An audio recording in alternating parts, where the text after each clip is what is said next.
Hello students, welcome to week 11. So we'll be taking up the penultimate topic of this course on waveguides. Okay, but before we dive in straight away into what waveguides are and how they work, let us slowly build up to the concept of waveguides from the mathematical analysis that we have developed so far. And what we have seen as of last week is reflection of plane waves from a perfect conductor, right. So, let us recap some of the visuals from two kinds of plane waves, right. First the TE and we have the TM, right.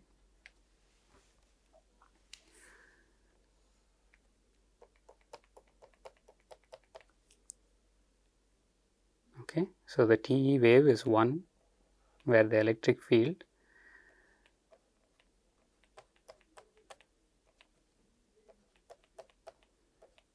is normal to the plane of incidence, right.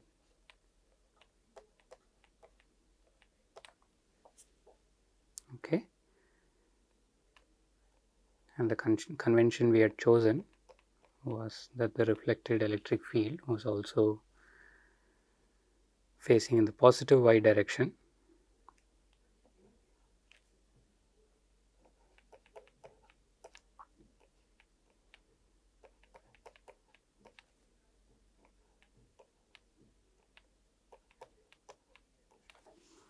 Okay, which is why we got the reflection coefficient for this situation as -1, right. Because the reflected field has the same magnitude but opposite in direction to the incident electric field, so that at the conductor they cancel each other out to give you zero field, right. So, let us recall the plots.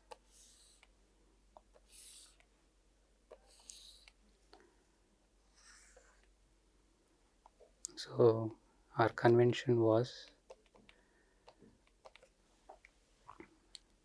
x and z plane was the plane of incidence, and we looked at three quantities: the total field magnitude, this would be in the EY direction, and then we looked at the magnitude of Hz and Hx. Okay. So, the boundary conditions dictated that we cannot have any tangential electric field components outside the perfect conductor, and we cannot have any normal components for the magnetic field, right. But we can have tangential components of the magnetic field, which would essentially equate to the surface currents that are flowing on the perfect conductor, right.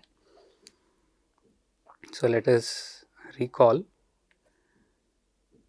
that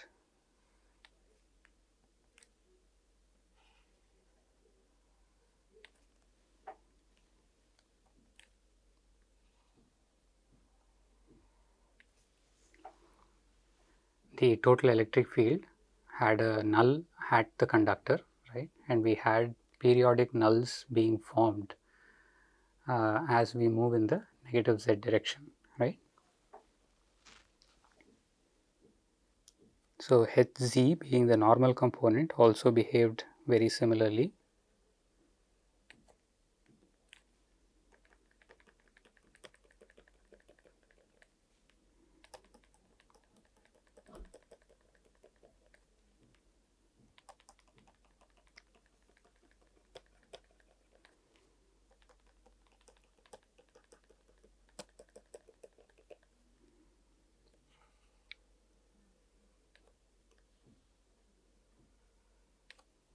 Okay, whereas the tangential component essentially had a maxima at the conductor, right, and we said that the spacing between the nulls or the maximas was essentially given by pi over kzi. okay, where kzi is essentially ki cos theta I. Okay, it's the component of the wave vector in the z direction. Okay. So again, recapping what it would have been for Tm, we did not go through the derivations for this in our prior videos, but based on just the boundary conditions, right, we can make certain claims.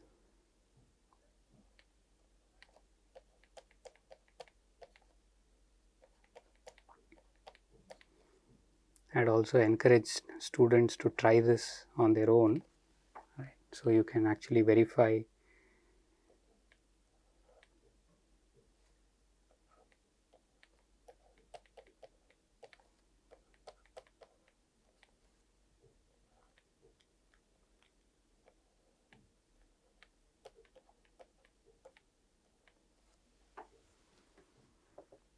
okay. So in this case,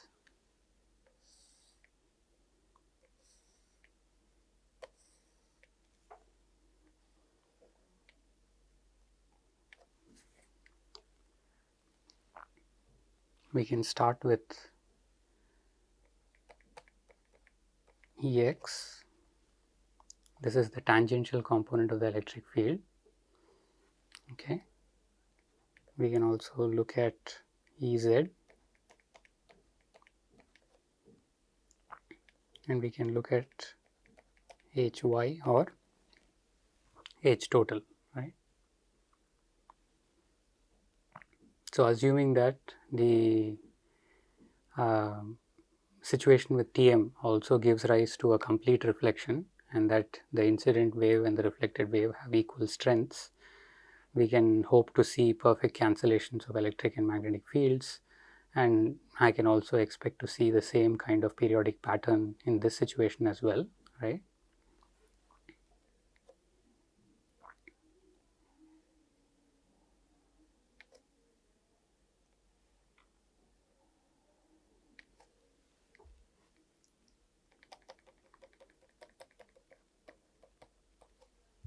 Okay, but Ez can be non-zero, right.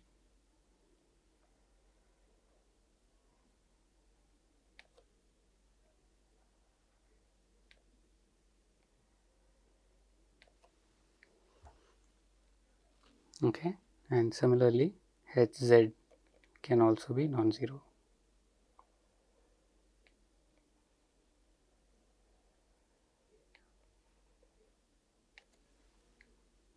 Sorry, Hy, right. So hopefully you can go through the detailed mathematics, right, in order to ensure that you get the same curves, right. So in the z-axis, what can we say these curves are? So since this curve goes to 0 at z equals 0, I can say that this is proportional to sine of kzi z, right. So is this function is proportional to sine of kzi z, whereas Hx was proportional to cosine of kzi z. Okay. So similarly, you can associate this function with sine, and these two functions with the cosine, right. So the normal component of the electric field near the perfect conductor would be responsible for accumulation of free charges, right. Similarly, the tangential component of the magnetic field near the perfect conductor is responsible for some surface currents, right.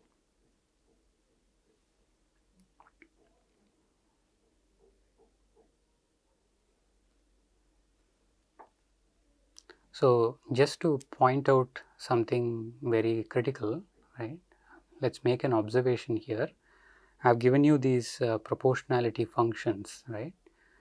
So if I were to launch a plane wave, right, such that the incident angle was 90 degrees, this is what we call grazing incidence, right? So the plane wave is basically launched in the plus x direction, right, with no component of the ki vector along the z direction. So this means that kzi is 0, right? So if kzi were to become 0, which of these functions don't exist anymore? All the sine kziz functions will vanish, right? And cosine kziz will become a constant, right? It will just be 1. So this is to say that in the TE case, right, we cannot have a plane wave launched at grazing incidence, right, because it will not be able to satisfy the boundary conditions, because the TE, right, has its electric field in the y direction, and that is always tangential to the perfect conductor. And if I were to launch a wave purely in the positive x direction, this EY field is always going to be tangential all along the perfect conductor, and if that has to be 0, then there exists no plane wave, right? So I cannot have a plane wave solution, right, traveling in the positive x direction, right, and ensure that the boundary condition is met near the perfect conductor, right? Whereas with TM, surprisingly, we can have that situation, right? So if I were to launch a TM wave that is in the positive x direction, then I'll have my magnetic field in the y axis and the electric field in the minus z axis, right? So there will be no Ex field, and we'll see that those are a function of cosine kziz, right? So they will not vanish. So I can actually launch a plane wave in the positive x direction with the magnetic field, right, perpendicular to the plane of incidence, and the presence of the perfect conductor does not perturb the solution, right? So I can have this plane wave dictated electric and magnetic field values for the negative z plane, right? For the half plane for z less than equal to 0, I can have the same values of electric and magnetic fields as dictated by an unbounded plane wave without the presence of a perfect conductor, right? So such a solution is allowed by Maxwell's equations. So we say that we can launch a TM wave, right, plane wave, that is perfectly at grazing incidence, okay? So this is an observation we make, okay? So let's write down the observations.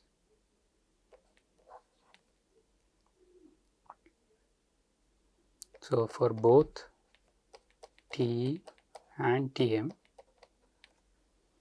right, the sum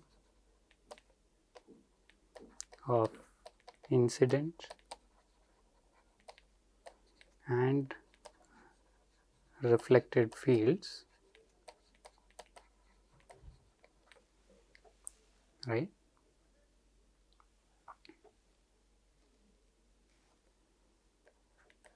satisfy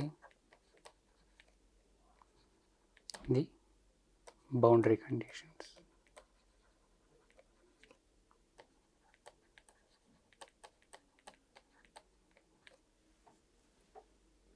This is essentially E tangential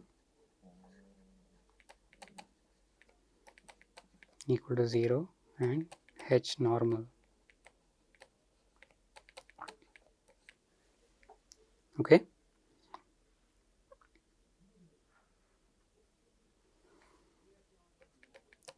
Then we say that grazing incidence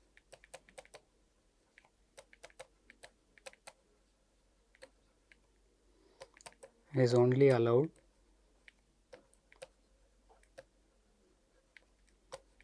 for TM. So, to iterate the last point from the previous slide,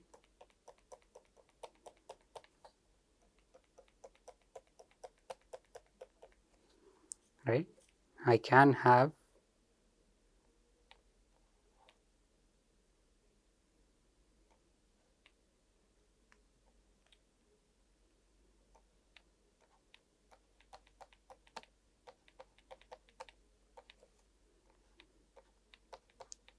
a situation where I am launching a plane wave in the positive x direction, and the presence of these conductors,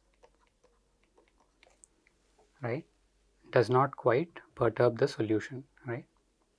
So, every point along the surface of the perfect electrical conductor, we have that the magnetic field is tangential and the electric field is normal, right, and this does not violate the boundary conditions, right. So, in the presence of these perfect electrical conductors, right, and even if we assume that all of z greater than 0, right,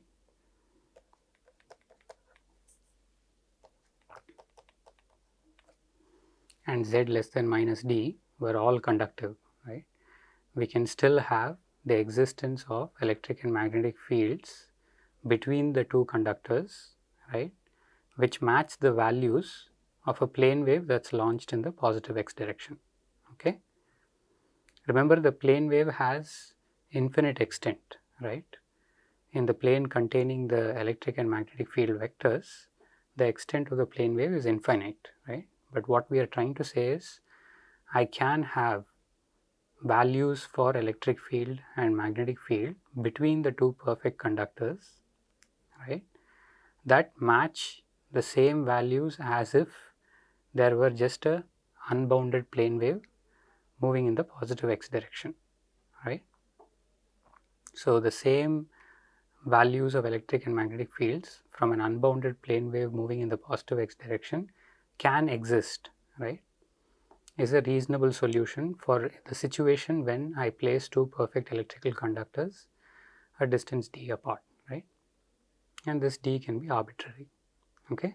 So, this is what we call as the TEM solution, right, because both the electric and magnetic field are transverse to the direction of motion, right. This is back to your plane waves in an unbounded media.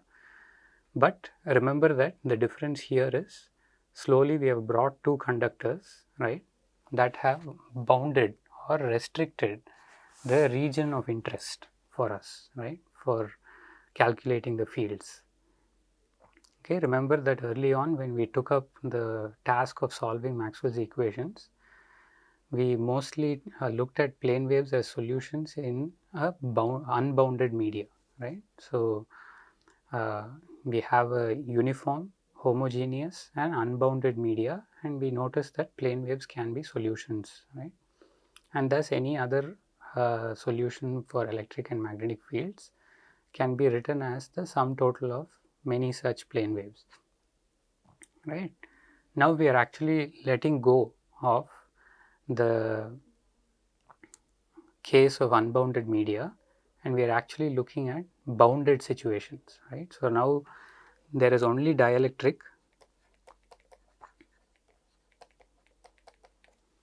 right, in the region between z equals 0 and z equals minus d, right, and for all regions greater than z greater than 0 and z less than minus d, it's all perfect conductors, right.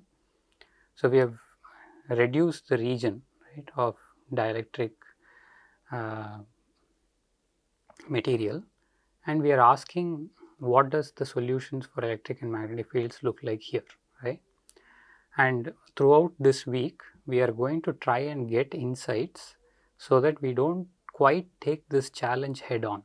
Okay, we don't try to go back to the Maxwell's equations and try to solve them elaborately, but rather we'll try to see situations where we can still use plane waves in some clever way, right, such that we don't quite violate the boundary conditions, right, and we'll see if we can come up with some electric field and magnetic field solutions in this bounded case, right.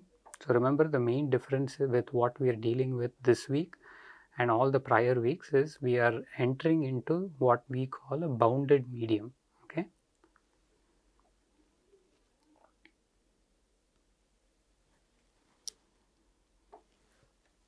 So in the next few slides, I am going to use a certain idea.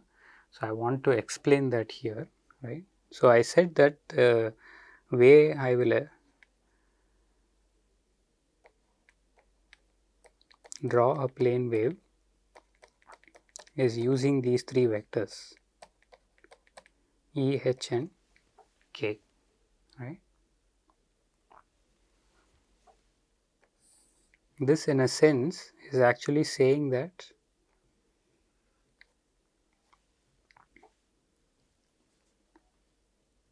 the electric field and the magnetic field are in a plane perpendicular to the direction of propagation, right, and the functions for E and H are of the form, let us say this direction is the Z direction, right. So if we were to freeze time and look at it in the spatial axis, you will basically be looking at the electric field amplitude that goes through a cosine curve, right. So I can say that there are other instances in space, right, where the phase of the electric field is the same, right.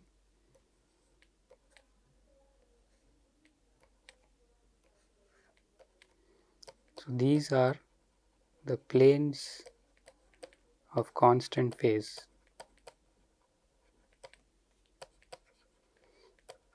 right. So even though this is frozen in time, if I were to play this movie like an animation, I would see that these three lines, right, that I call as the planes of constant phase will move together, right, in this plane wave scenario, right.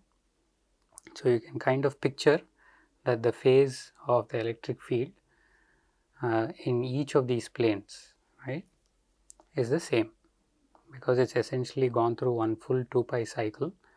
So whatever the electric field does in one of these planes, I can expect to see the same behavior in the other planes as well, right.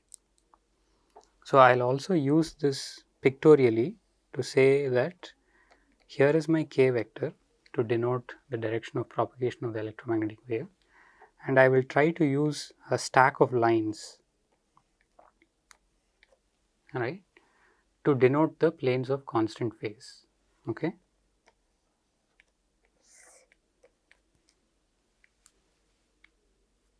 Okay. So the distance between these planes is essentially lambda, okay, which is 2 pi over k, and k is omega square root of mu epsilon. Okay. So this is my new representation of a plane wave, right. I am going to do this essentially to try and bring out some insights,